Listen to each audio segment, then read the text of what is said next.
আমরা আজকের পেডাগগির English পেডাগগির chapter number 2 শুরু করব।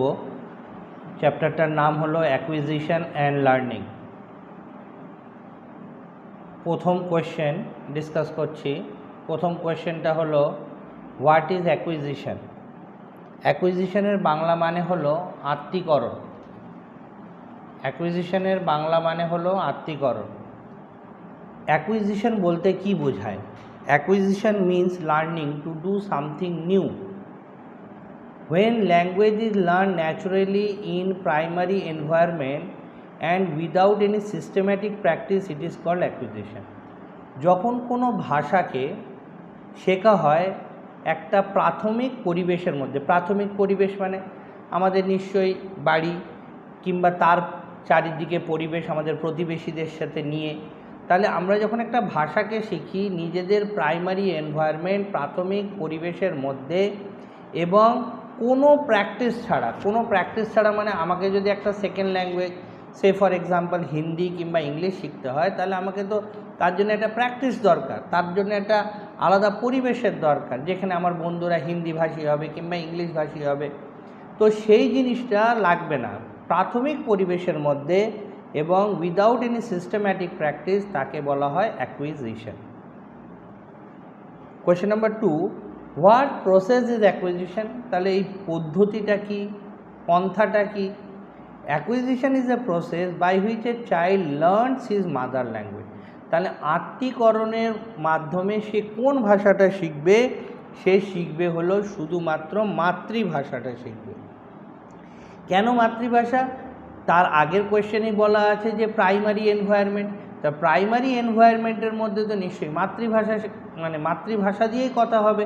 তাই জন্যে কী করবে? অ্যাকুইজিশন মাধ্যমে সে যে কথাটি শিখবে কিংবা বলবে সেটা হচ্ছে only mother language, none other than that. Which language is called first language. কোন ল্যাঙ্গুয়েজটাকে ফার্স্ট ল্যাঙ্গুয়েজ বলে গণ্য করা হয়, মাননা দেওয়া হয়, সেটা হচ্ছে কোন ল্যাঙ্গুয়েজটাকে? The language which is learned without any practice is called first language. যেই ল্যাঙ্গুয়েজটাকে কোনো প্র্যাকটিস ছাড়া শেখা হয় তাকে বলা হয় ফার্স্ট ল্যাঙ্গুয়েজ। অন্য কোনো ভাষা শিখতে গেলে তার গ্রামার শিখতে হবে, তার প্রনাউন্সিয়েশনগুলো শিখতে হবে, কিন্তু মাতৃভাষার জন্যে সেগুলো কিছু লাগে না। কেন? আমরা কন্টিনিউয়াসলি একটা প্রসেসের মাধ্যমে আমরা ওটাকে শুনে যাই, এবং সেই ভাষাটাকে শুনে শুনে আমাদের ইমপ্রুভমেন্ট হয়। তো ইমপ্রুভমেন্ট হওয়ার কারণে আমরা সেটা বলতে পারি। The language which is learn without any practice is called first language. আর আমাদের সবসময় mother tongue is called first language. Mother language, mother tongue যেটা হবে সেটাকেই আমরা ফার্স্ট ল্যাঙ্গুয়েজ বলে মাননা দেব, গণ্য করবো আর কি। Next, number 4, what are the different stages of acquisition. অ্যাকুইজিশনের আলাদা আলাদা স্টেজ রয়েছে। সেই স্টেজগুলো কী কী? Number 8, depending upon the child's ability the teacher gives him verbal instruction. একটা বাচ্চার এবিলিটির হিসেবে, তার জানার, তার জ্ঞান হিসেবে, তার কতটা জানে সেই হিসেবে টিচার বুঝে তাকে কি দেয়? ভার্বাল ইনস্ট্রাকশন দেয়, মৌখিক ইনস্ট্রাকশন দেয়। ইফ সামথিং নিউ, যদি কিছু নতুন হয়, shows him how to do the task and then ask him to do it.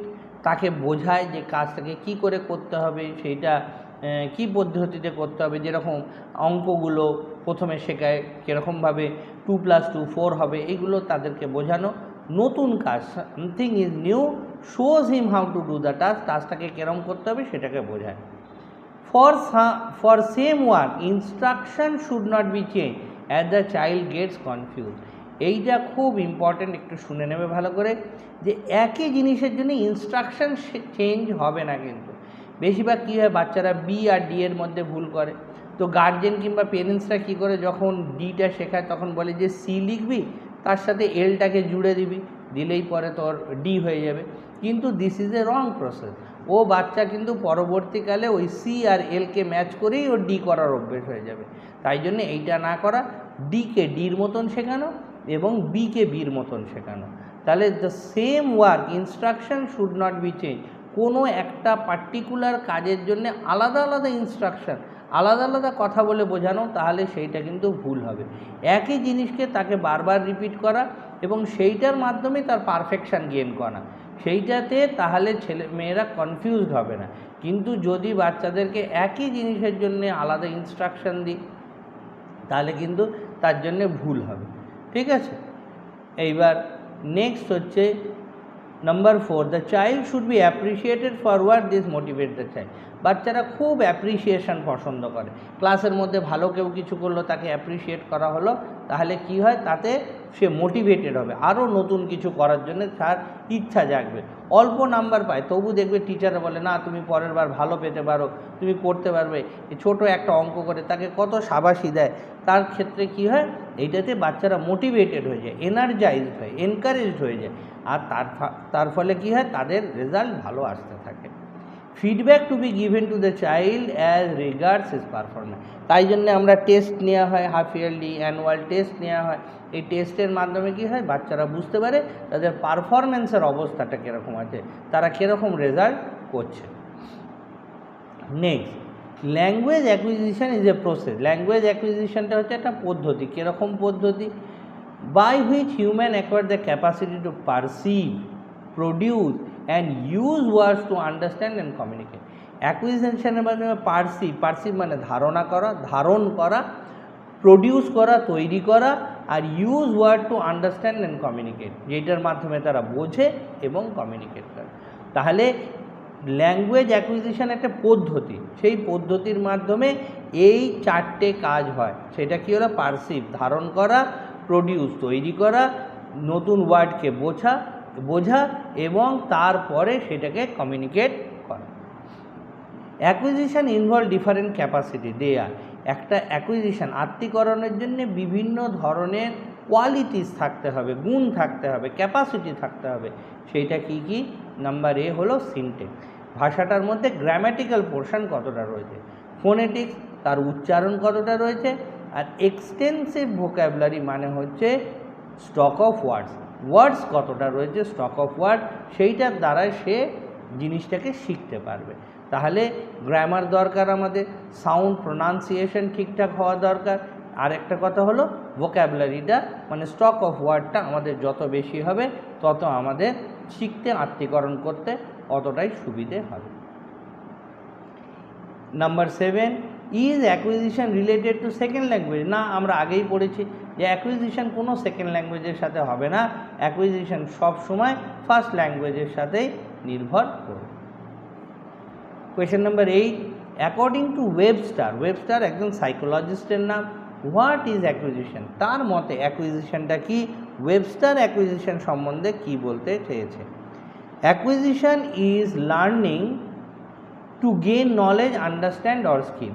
Acquisition হলো লার্নিং টু গেইন নলেজ, জ্ঞান অর্জন করার জন্যে, বোঝার জন্যে, আর দক্ষতা অর্জন করার জন্যে। তাহলে অ্যাকুইজিশনের মাধ্যমে আমরা জ্ঞান অর্জন করব, শিখব এবং দক্ষতা অর্জন করব। What is learning? লার্নিং হলো it is a process by which skill, attitude, knowledge and concept are acquired, understood, applied and extended. এই যে 4টে জিনিস ল্যাঙ্গুয়েজের মাধ্যমে, skill, attitude, knowledge and concept, এইগুলোকে, এই 4টে জিনিসকে কী করছি আমরা? তাহলে প্রথমে বুঝে নাও, দক্ষতা অর্জন করছি, অ্যাটিটিউড কোয়ালিটিস আমাদের মধ্যে তৈরি হচ্ছে, নলেজ জ্ঞান আমাদের মধ্যে হচ্ছে, আর কনসেপ্ট মানে ধারণা হচ্ছে। এই 4টে জিনিস আমরা অ্যাকোয়ার করি, অর্জন করি, আন্ডারস্টুড বুঝি, অ্যাপ্লাই করি, কার্যকারী করি আর বৃদ্ধি করি। তার লার্নিংয়ের মাধ্যমে আমরা 4টে জিনিস শিখি এবং 4টে জিনিসকে ডেভেলপ করি। আবার বলছি, লার্নিংয়ের মাধ্যমে আমরা 4টে জিনিসকে শিখি আর 4টে জিনিসকে ডেভেলপ করি। 4টে জিনিস কী কী শিখি? স্কিল দক্ষতা, অ্যাটিটিউড সেটার দ্বারা আমাদের কোয়ালিটি তৈরি হয়, নলেজ আমাদের জ্ঞান তৈরি হয়, আর কনসেপ্ট আমাদের ধারণা তৈরি হয়।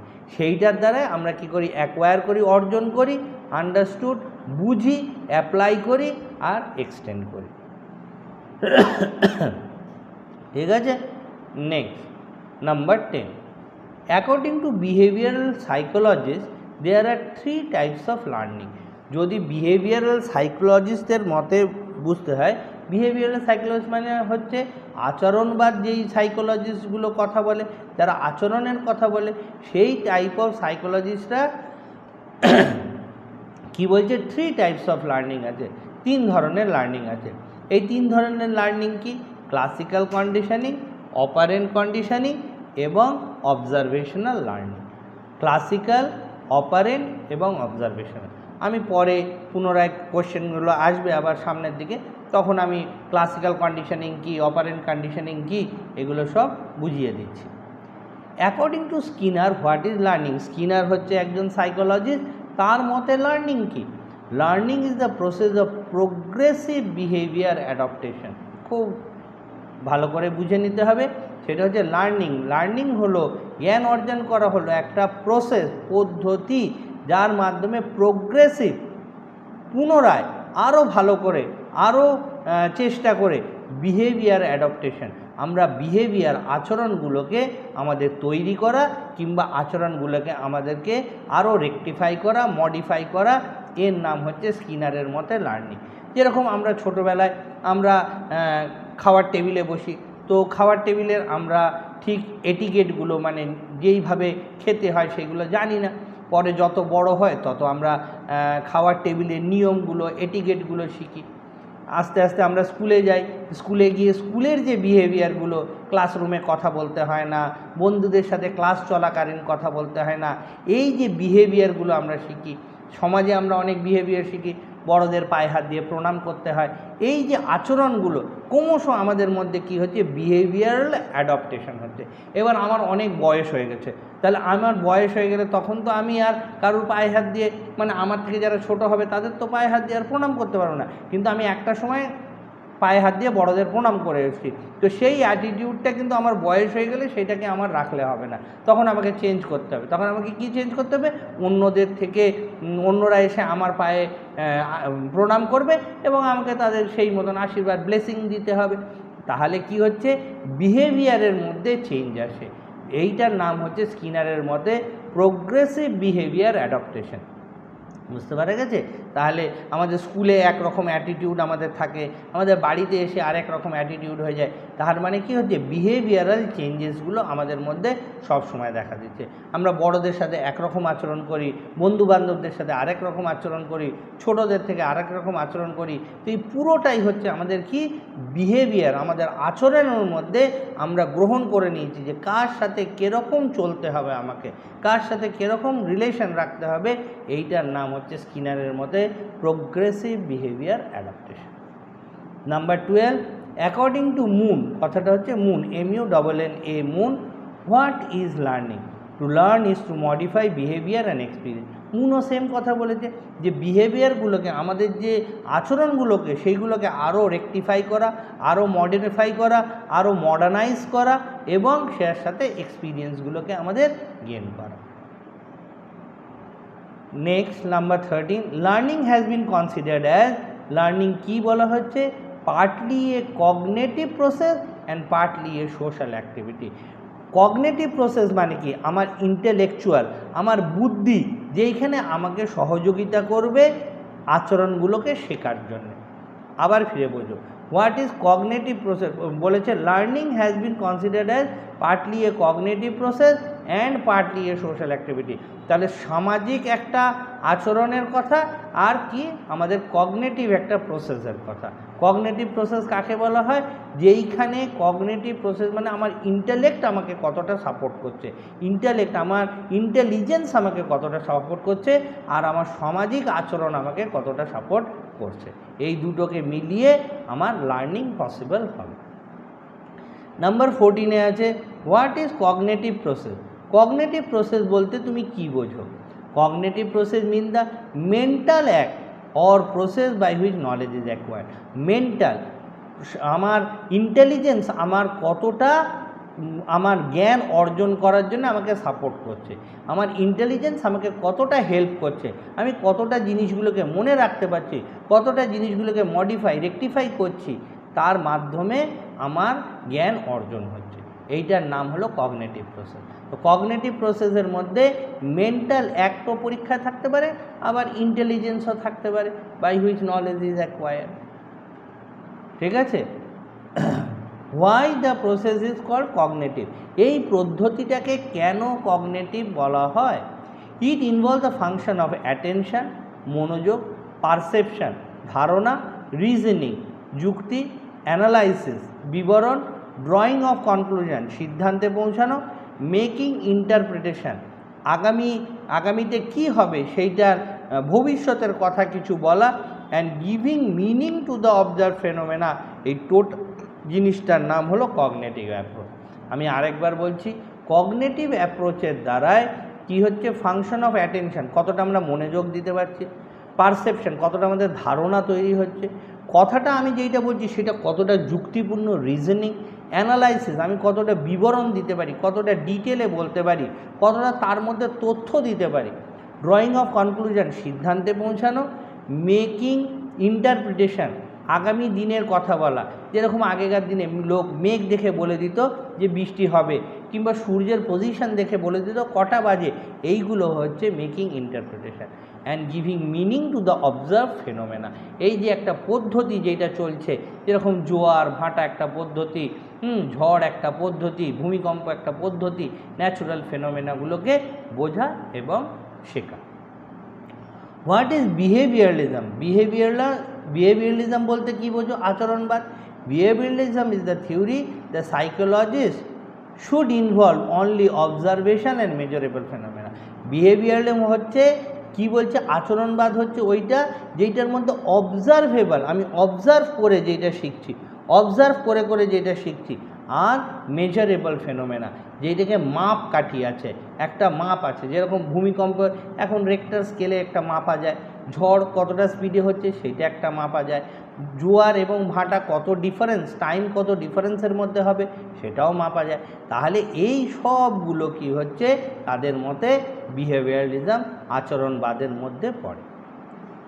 Question number 17, the school of behaviouralism was established by, এই যে ধারণা আচরণবাদের যে পন্থাটা, তার যে গঠনটা, সে গঠনটা কে করেছে?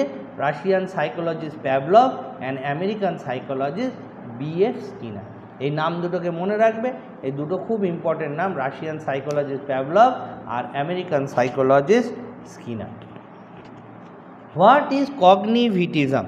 কগনিটিভিজম বলতে তুমি কি বোঝো? It is a system in which mind can be involved in scientific investigation. আগেও আমি বলেছি যে কগনিটিভিজম বলতে কি বোঝো, কিংবা কগনিটিভ অ্যাপ্রোচ বলতে কি বোঝো, এগুলো বলানো হয়েছে।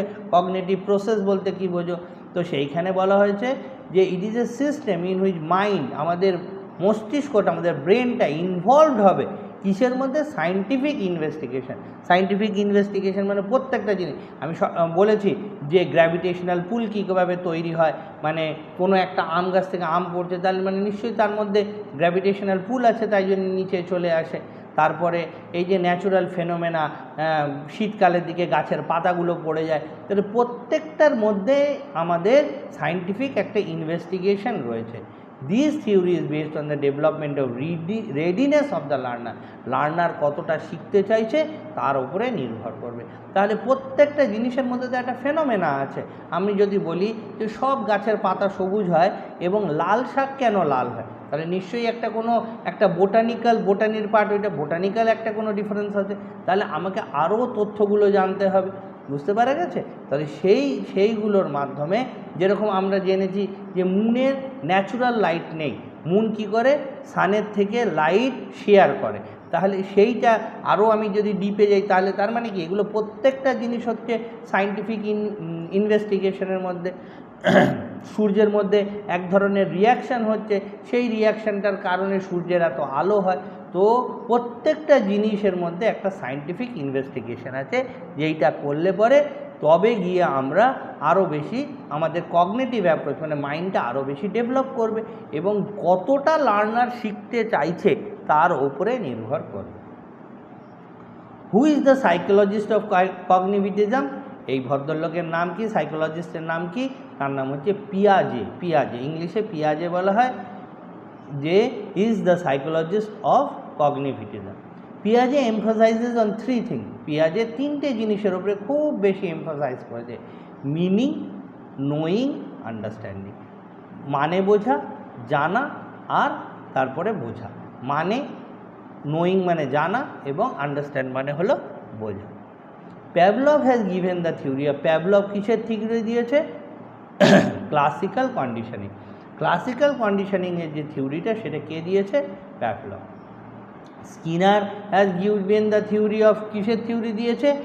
Operant conditioning. তোমরা দেখেছো 10 নম্বর কোয়েশ্চেনে আগে ছিল যে 3 টাইপস অফ লার্নিং, আর সেই কি 3 টাইপস অফ লার্নিং ছিল? ক্লাসিক্যাল কন্ডিশনিং, একটা অপারেন্ট কন্ডিশনিং, একটা অবজারভেশনাল লার্নিং ছিল।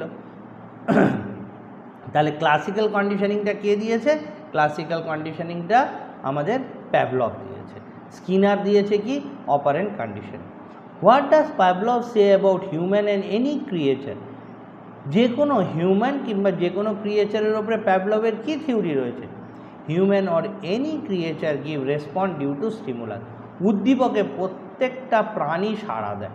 প্যাভলভের মতে উদ্দীপকে প্রত্যেকটা প্রাণী সাড়া দেয়।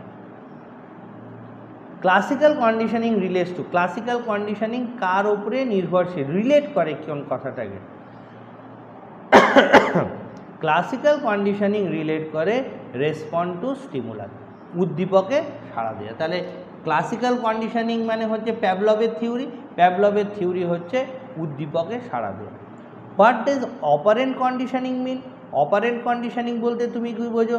This theory is based on habit formation. Operant conditioning কিসের ওপরে নির্ভরশীল? হ্যাবিট ফরমেশন, যেটা অভ্যেস তৈরি হয়ে গেছে তার উপরে নির্ভরশীল।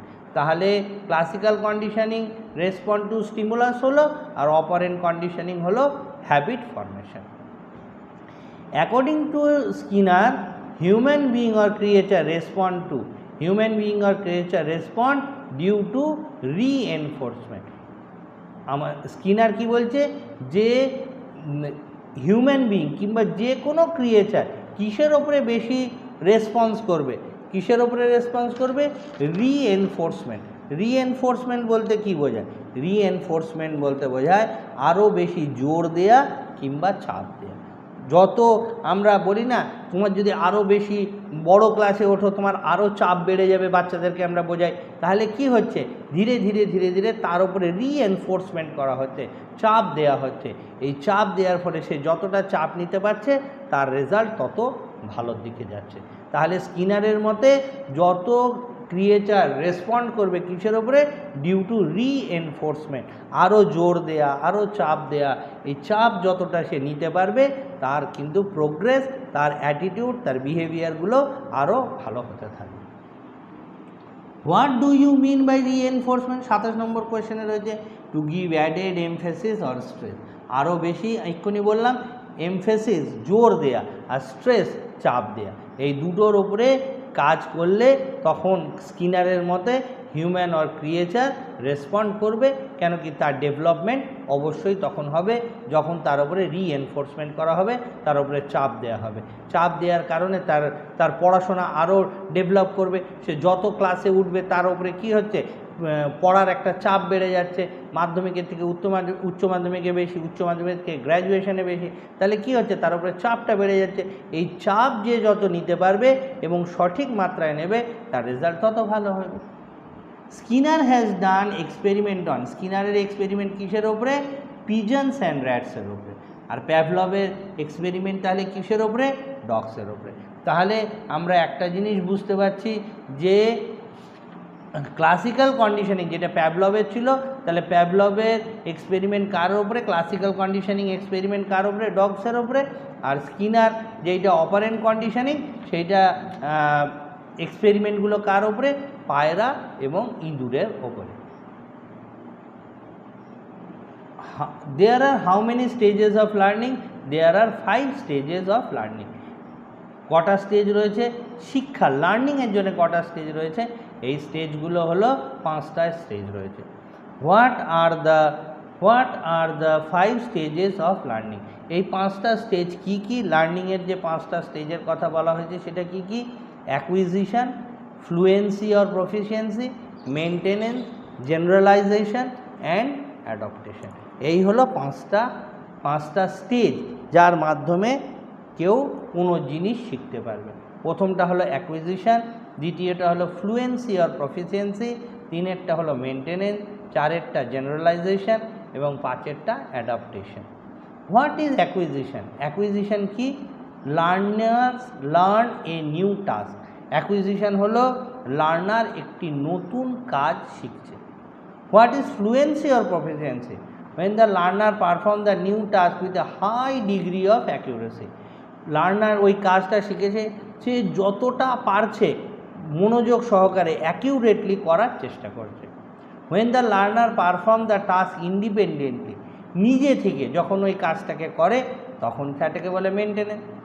Two practically implement the learn task, practically implement করছে, কাজটাকে করছে এবং প্র্যাকটিক্যালি ইমপ্লিমেন্ট করছে, সেটাকে বলা হয় জেনারেলাইজেশন। আর when the learner অ্যাডাপ্টেশন হলো কি? when the learner applied the previously learned skill in a new area of application without assistance, কারুর সহযোগিতা না নিয়ে কোনো একটি কাজকে সে যখন করে তাহলে তার নাম হলো অ্যাডাপ্টেশন। আমি একটা জিনিস একটু বুঝিয়ে দিই এই জায়গাটা। ধরো আমরা সবাই জানি যে মেয়েরা ওই একটু স্কুল কলেজে থেকে যখন ফ্রি হয়ে যায় তখন তারা এই কাটিংয়ের কাজগুলো শেখে। কাটিংয়ের মানে টেলারিংয়ের কাজ কিছু মেয়েরা শেখে, বিউটি পার্লারেরও কাজ শেখে। আমি এই টেলারিংয়ের কাজটা বলছি। সে ধরো একটা টেলারিংয়ের কোর্সের জন্যে ভর্তি হলো, ভর্তি হওয়ার পরে learner learns a new task, সে তো কোনো দিন এই কাজটা করেনি, অ্যাকুইজিশন হচ্ছে তার। সে প্রথমে আমরা জানি যে পেপারের ওপরে তারা মানে একটা ডিজাইন কাটায়, প্রথমে কাপড় দেয় না, পেপারের ওপরে খবরের কাগজ ডিজাইন কাটায়। তাহলে সেইটাখানে learner learns a new task, একটা নতুন কাজ শিখছে। What is fluency? when the learner perform the new task with high degree of accuracy, এবার তাকে তো একটা ফ্রক কাটতে কিংবা একটা স্কার্ট কাটতে তাকে শিখিয়ে দেওয়া হয়েছে, এবার সে সেইটাকে নিজে থেকে কেটে, কাগজটাকে কেটে হোক বা কাপড়টাকে কেটে হোক তৈরি করছে, জিনিসটাকে মেটেরিয়ালটাকে এখনও ফুল মেটেরিয়াল তৈরি নেই, শুধু কাটিংটা হচ্ছে। What is maintenance? when the learner perform the new task independently, এইবার ওই ফ্লুয়েন্সি কিংবা প্রফিসিয়েন্সি নিজেই করছে কিন্তু under the guidance of the মানে টিউটার, যে শেখাচ্ছে ইনস্ট্রাক্টর, তার গাইডেন্সে করছে। কিন্তু যখনই মেনটেনেন্স চলে আসছে তখনই কিন্তু পারফর্ম দ্য টাস্ক ইন্ডিপেন্ডেন্টলি। বাড়ি আসার পরে সে আবার কাগজ নিয়ে বসে সেই ফ্রক কিংবা স্কার্ট কিংবা মিডিটা কাটার চেষ্টা করছে। Generalisation, to practically implement the learn skill, এইবার সে কী করছে, সেই যে কাজটা শিখেছে কাগজের ওপরে কাপড়টাকে কাটছে, কাপড়টাকে সেলাই করছে, করে নিয়ে একটা ফ্রক কিংবা একটা ম্যাক্সি কিংবা একটা মিডি এই তৈরি করার চেষ্টা করছে। এইবার when the learner applies a previously learned skill in the new area of application without assistance, এই জায়গাটা ভালো করে বুঝে নিতে হবে। এবার মেয়ে, সে তো একটা পায়জামা ধরো বানানো শিখেছে, তার ইনস্ট্রাক্টর তাকে পায়জামা বানাতে শিখিয়েছে, সে পায়জামাটা কিভাবে বানাতে হয় সে বানিয়েছে। এবার মেয়েদের পায়জামা সে ভাবছে যে এবার আমাকে আমার বাবার পায়জামা একটা বানাতে হবে, তো মেয়েদের পায়জামা আর বাবার পায়জামা নিশ্চয়ই আলাদা হবে। তাহলে কি হচ্ছে, সে নতুনভাবে প্রিভিয়াসলি লার্ন স্কিল, পায়জামা বানানোই শিখেছে কিন্তু new area of application without assistant, কারুর সহযোগিতা না নিয়ে সে নিজের পায়জামা বানানো যেটা শিখেছিল সেই স্কিলটাকে, সেই পদ্ধতিটাকে অ্যাপ্লাই করছে কোথায়? বাবার পায়জামা বানানোর জন্যে, এবং সেইখানে কারুর হেল্প না নিয়ে এইটা করার নাম হচ্ছে অ্যাডাপ্টেশন। আশা করি বুঝতে পেরেছ। তাহলে এই যে 5টা পদ্ধতি রয়েছে, যেই 5টা পদ্ধতির মাধ্যমে যে কেউ লার্নিংটাকে তার কমপ্লিট করানো হয়, সে যে লার্নিংটা শেখে 5 স্টেজেস, সেই 5 স্টেজেসগুলো হলো এই টোটাল অ্যাকুইজিশন, ফ্লুয়েন্সি আর proficiency, maintenance, generalisation, adaptation. Next হচ্ছে হোয়াট ইজ অ্যাডাপ্টেশন হয়ে গেছে 37। What is the other name of adaptation? অ্যাডাপ্টেশনের আরেকটা নাম কি? অ্যাডাপ্টেশনের আরেকটা নাম হলো প্রবলেম সলভিং স্টেজ। যেখানে প্রবলেমটা হচ্ছে সেইখানে সলভ করছে, তাই জন্য সেটাকে কি বলা হয়? Problem solving stage. Question number 38, different stages adopted by a teacher for teaching language. তাহলে একটা ল্যাঙ্গুয়েজ শেখানোর জন্যে সে যে ডিফারেন্ট স্টেজেস অ্যাডপ্ট করছে সেইটা কি কি, ক্লাসের মধ্যে শেখানোর জন্যে ডিফারেন্ট স্টেজে সে অ্যাডপ্ট করছে, ডিফারেন্ট পন্থা সে অ্যাডপ্ট করছে একটা ভাষা শেখানোর জন্যে, সেটা কী কী? প্রথম, ইন্ট্রোডাকশান উইথ দ্য স্টুডেন্ট। আমরা ক্লাসে গেলে কিংবা টিচাররা ক্লাসে গেলে প্রথমে ইন্ট্রোডাকশান হয় স্টুডেন্টদের সাথে, যে তোমার সম্বন্ধে বলো, তার নাম, তার ব্যাকগ্রাউন্ড, কোথা থেকে এসছে, কিংবা তার সাইকোলজি, বাড়িতে কে কে আছে, কে কী করে, বাবা কী করে, মা কী করে, ভাইরা কেরম পড়াশোনা করছে, দাদা আছে, দাদা পড়াশোনা করে কি না। তাহলে এই যে যাবতীয় খোঁজখবর নেওয়া, তাহলে বোঝা যাবে সে কোন ব্যাকগ্রাউন্ড থেকে এসছে। স্টুডেন্ট সেন্টার্ড ক্লাস, ক্লাসটা হবে student centre, mean the involvement of the student in the class activity. Teacher শুধু একাই এক ধারায় নিজে পড়িয়ে যাচ্ছে, তাহলে কিন্তু ভালো ফিডব্যাক আসবে না। টিচারকে কি করতে হবে? স্টুডেন্টদেরকে ইনভলভমেন্ট, তাদের থেকে প্রশ্ন করা, তাদেরকে পড়তে দেয়া, তাদের থেকে অ্যান্সারগুলো বুঝেছে কিনা সেইটা জিজ্ঞেস করা, বুঝেছে তো তাদেরকে বলতে দেয়া। এই যে পুরো ক্লাস অ্যাক্টিভিটি যখন হবে, তখন স্টুডেন্ট কিন্তু অবশ্যই ভালো শিখবে। Practice of language is very important for language learning. It may be verbal or writing skill. Practice করাতে হবে, মুখে ওরালি হোক, লিখে হোক, যত প্র্যাকটিস করবে তাদের নিজেদের ওপরে কনফিডেন্সটা তত বেড়ে যাবে। অল ল্যাঙ্গুয়েজ স্কিল, যত ল্যাঙ্গুয়েজ স্কিল আছে সেটার মধ্যে 4টে জিনিস আছে, LSRW। আমরা জানি এল মানে হলো লিসনিং, এস মানে স্পিকিং, আর মানে রিডিং এবং ডাব্লিউ মানে হলো রাইটিং। লিসনিং অ্যান্ড রিডিং, এই যে শোনা এবং বলা, রিডিং করা, পড়া আর কি, এটা হলো রিসিপটিভ, এটা হলো গ্রহণ করে। গ্রহণ মানে এটা হলো তার মধ্যে ইনপুট হয়, এক ধরনের তার মধ্যে ইনপুট হচ্ছে। আর স্পিকিং আর রাইটিংটা হচ্ছে তার আউটপুট। কেন কি? প্রডিউস করতে হয়, কথা বলতে হবে, লিখতে হবে, তার মানে আউটপুটটা কি হচ্ছে? প্রোডাকশান। আর ইনপুটটা কি হচ্ছে? তার মধ্যে লিসনিং অ্যান্ড রিডিংটা হচ্ছে ইনপুটের কাজ করছে। One topic should be taught at a time. Vocabulary and the structure should not be taught at the same time. দু ধরনের কাজ একসাথে যেন ক্লাসের মধ্যে না হয়, মানে একটা কাজ একবারেই হবে, তাহলে কি হচ্ছে? ভোক্যাবুলারিও ভালো শিখবে, স্ট্রাকচার অফ ল্যাঙ্গুয়েজও ভালো, মানে একটা ক্লাসের মধ্যে অ্যাট এ টাইম একটা কাজ হবে, ভোক্যাবুলারিও শিখবে, স্ট্রাকচারও শিখবে, তাহলে কোনো দিন একসাথে ভালো হবে না। তাই জন্যে অ্যাট এ টাইম টিচাররা দেখবে একটা 40 মিনিটের ক্লাসের মধ্যে একটা টপিক ধরে ওইটাকে শেষ করে, তাহলে কী হবে? স্টুডেন্টরা পাজেলড হবে না। The order of teaching is important. Order of টিচিংটা খুব ইম্পর্টেন্ট। অর্ডার মানে কোনটার পরে কোনটা শেখাবে, বুঝতে পারা গেছে? কোনটার পরে কোনটা শেখাবে। আমি ABCD না শিখিয়ে A for Apple, B for ball যদি শেখায়, this is a wrong process. আমাকে আগে কি করতে হবে? 1 2 3 4 10 পর্যন্ত লেখা শিখতে হবে, তারপরে আমাকে টেবিলগুলো শেখাতে হবে, 2 1 2 2 2 4। এই যে ব্যাপারগুলো হলো অর্ডার অফ দ্য টিচিং, এইটা হলো খুব ইম্পর্টেন্ট। তাহলে একটাকে টপকে আরেকটা যাওয়া যাবে না, আগে তাদের পড়াতে হবে, তারপরে তাদেরকে লেখার কাজ দিতে হবে। আমি পড়ালাম না, আমি লেখা শিখিয়ে দিলাম, তাহলে this is a wrong process. In preaching, both inductive and deductive method should be adopted. Inductive একটা মেথড হচ্ছে গ্রামার টিচিংয়ের জন্যে, এবং ডিডাকটিভও একটা মেথড গ্রামার টিচিংয়ের জন্যে। এটা আমরা পরবর্তী যখন আমাদের অন্য চ্যাপ্টারগুলো আসবে, সেইখানে গ্রামার টিচিংয়ের মধ্যে ইন্ডাকটিভ ডিডাকটিভ সেইগুলো রয়েছে, সেখানে আমি আরও ডিটেলে এর আলোচনা করব। ইন্ডাকটিভ মেথড কী, ডিডাকটিভ মেথড কী, কীভাবে গ্রামার পড়ানো হয় একটু আমি বলে রাখি, তাহলে একটু বুঝতে সুবিধা হবে। প্রথমে রুলস থেকে একটা এক্সাম্পল আছে, আর একটা হলো এক্সাম্পল থেকে রুলস। একটা হলো ইন্ডাকটিভ মেথড, একটা হলো ডিডাকটিভ মেথড। একটার জন্যে প্রথমে এক্সাম্পল পড়িয়ে দেওয়া, তারপরে তার রুলসগুলো পড়ানো, আর একটা হলো রুলস পড়িয়ে দিয়ে তারপরে তার এক্সাম্পলগুলো পড়ানো। In a class there may be various type of student, অনেক ধরনের স্টুডেন্ট থাকে, কেউ স্লো, কেউ অ্যাভারেজ, কেউ bright. All the students should be given equal opportunity to participate in the class, যাতে সব স্টুডেন্টরা সমান অংশীদার হয় ক্লাসের মধ্যে সমানভাবে। এবার স্লোদেরকে না জিজ্ঞেস করে শুধু ব্রাইটদেরকে জিজ্ঞেস করলে তাহলে তো স্লোদের ডেভেলপমেন্ট হবে না।